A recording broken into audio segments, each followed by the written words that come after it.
दोस्तों लोग बोल रहे थे विजय चौहान और खेसारी लाल यादव के कंट्रोवर्सी हो गया, लेकिन ऐसा कुछ नहीं है। ये सब सिर्फ अफवाह होता है। देखिए फोटो में विजय चौहान और शिल्पी राज मैम, अखिलेश कश्यप ये सब नज़र आ रहे हैं। इसका मतलब बोलबम के गाना विजय सिंह के लिखा हुआ आने वाला है और म्यूजिक में आने वाला है बहुत ज़बरदस्त। और मिले हैं दोनों एक साथ, तो शादी था खेसारी लाल के भाई कैसे तो थे उनका, उसमें मिले हैं तो समझ सकते हैं।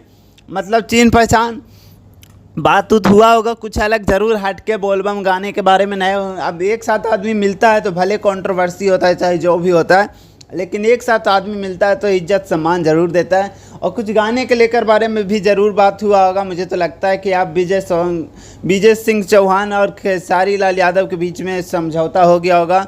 जो भी लेन देन था हो गया होगा, कुछ कंट्रोवर्सी हो गया था बीच में। मतलब लोग इधर से उधर हुक कर देते हैं। पवन सिंह की टीम में गए थे तो हुक कर दिए थे कि उनके बारे में ऐसे बोलो, लेकिन अब आ चुके हैं साथ में। और साथ में गाना भी आएगा बहुत बवाल लेवल के। सो ज़्यादा कुछ नहीं बोलता हूँ। ओके बाय, मिलता हूँ नेक्स्ट अपडेट में। Love you.